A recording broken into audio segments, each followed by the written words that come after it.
Let's head on to Sir Raymond Bagatsing. With this question, tell us about your dynamics with Lorna and Donnie since family mo sila in the series. How is it working alongside respected veterans such as yourself, LT, Janice, and Joel?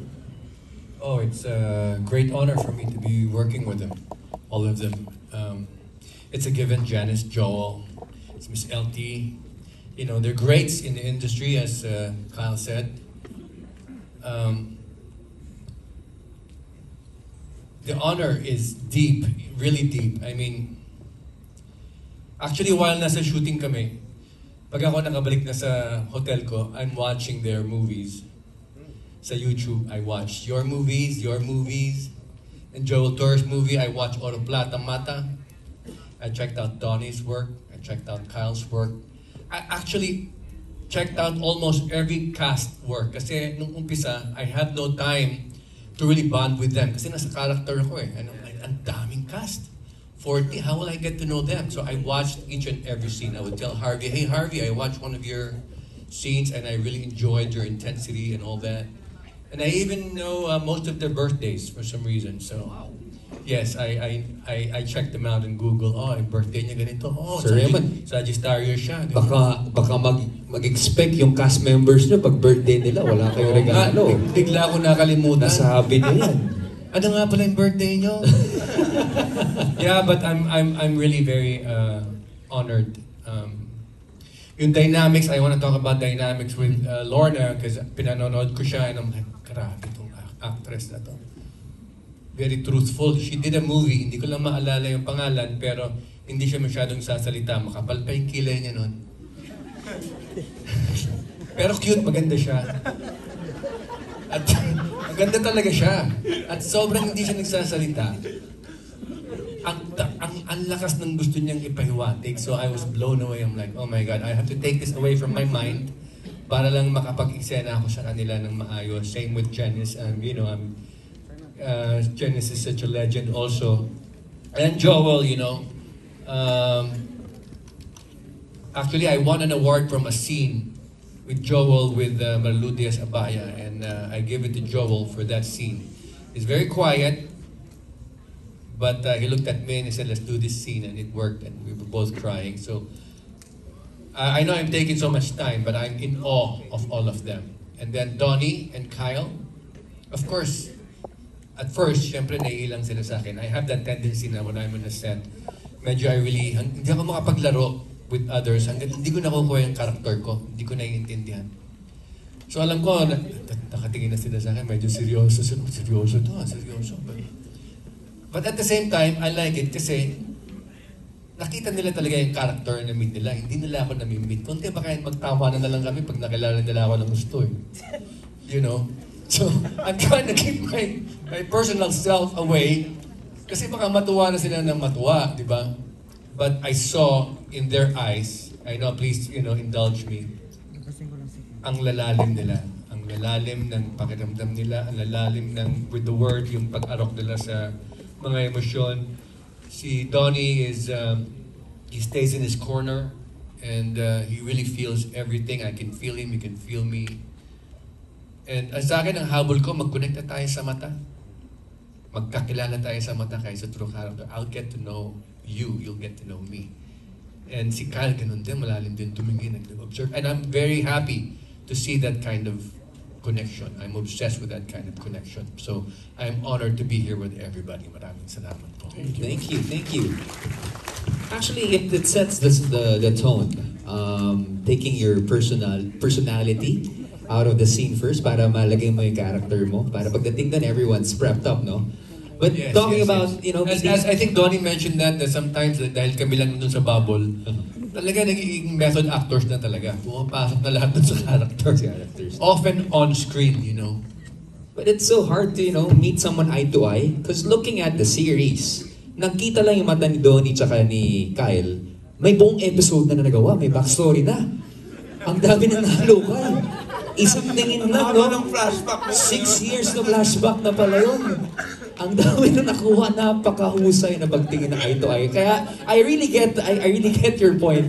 Sir Raymond, na pag nakita kayo eye to eye, medyo mahirap eh. Kasi ang dami bumabalik na mga memories and feelings and all. That's right. Okay. Moving on to a more sensible topic. Sir Albert Bryan of the Chicanes has a question for Maymay and Rata. What kind of action should we expect from your character considering that you're playing a chef?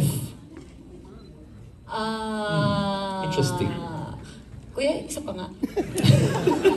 It's very, Okay, sige. it's very fast. What kind of action should we expect from your character Okay po. considering that you're playing a chef? In English, please. So, I'm a sous chef. So? chef! So? Can you guys just accept it? Yes. Kaya Don't pa nagsimula sa underestimate. so, okay? As a so chef. Yes. Hindi, so kung nakikita niyo po sa mga BTS ko, tsaka yung mga ibang clips po na gumagamit na ako ng knife talaga. So, yung expertise ko talaga is knife po. So, marami pa kayong makikita na action scenes na yun yung gamit ko po. Weapon. Is that pikiti? Tama ba yung term or... Anong PKT ah? Hello Kitty lang alam. Sorry.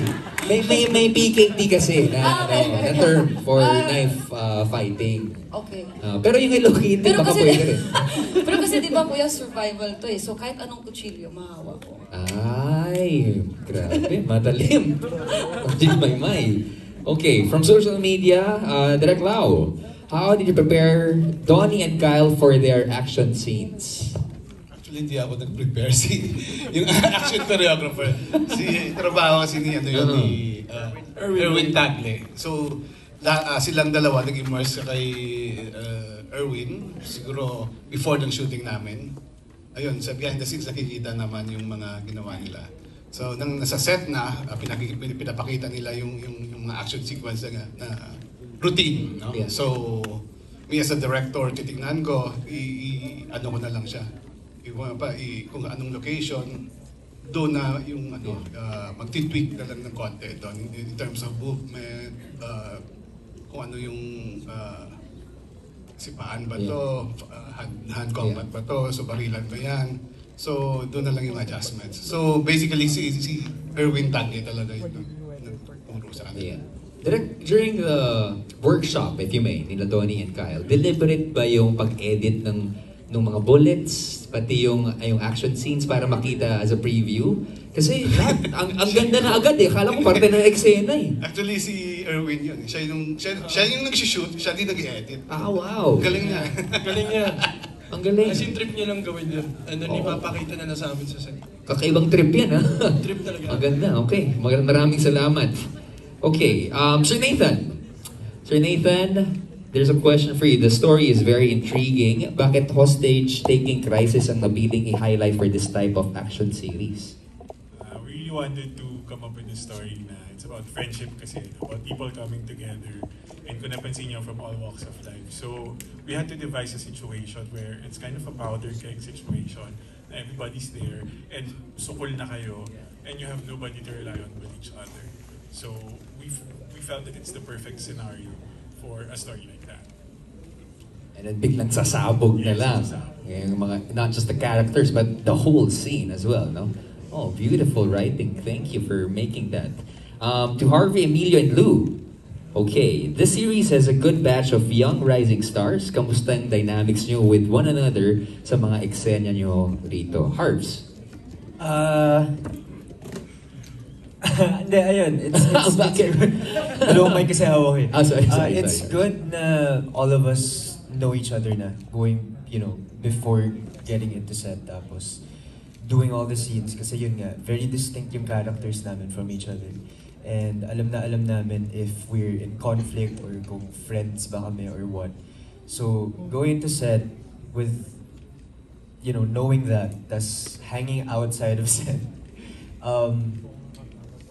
Kumbaga parang naproprotect namin yung dynamics namin in character and outside. We have this understanding na, okay, we're not working tayo muna, Harvey Professional muna, daw, okay. alam mo yun, we can have fun, like Character. Sir Joel said. But pagdating sa set, seryoso lahat. Professional talaga lahat. Pag in character na po si Sir Joel as Uno, tahimik. Everyone listens to him. Everyone pays attention. So it's nice to have that environment, especially yun nga, we are working with icons. And I tell Sir Joel every day na it's such an honor to be able to work with them. Kasi we all learn. We're all learning from them. And yeah, it's been such a fun set to be in. And it's such a fun cast to be around. Yeah. Okay, on a side note, just one question. Siyempre, nandun ka sa magiging part nung mga terrorist na atake sa La Playa Roja. Heist people. Oh, heist people. Heist people. Hindi ka ba nahirapan na yung isa sa mga gagawin mong hostage, yung isa sa mga vloggers? Makikita po natin yun sa show. Makikita natin yun sa show. Naka-incorporate siya? Yes. Yes. So makikita po natin yan kung ano yung arc ni Ian at ni Jules. Okay. Asa chismoso lang ako eh. Okay, at least may aabangan kaming ganong angle. Okay. Emilio! Okay. Grew up sobrang saya na makasama tong mga veterans, of course, and the new friends in the industry now. Kasi syempre bago lang po ako dito. But, you know, learning from the greats here, like sina Tito Raymond, Tito Joel, Tito Lorna, Tito Janice, Donnie and Kyle, and of course Maymay as well. Grabe talaga the professionalism that I observe from them. They take their craft very, very seriously, and it's no wonder why they're so successful. So it's an honor to be working with them. And of course, making new friends with the industry kasi ang dami nila eh. We're like 40. And we really have a lot of fun on our day offs. We all get together, we eat together. And when it's on set, like what Harvey said, it's really game on, professional talaga. And everyone brings their A game. Yeah, that's Yeah. true. Well, on a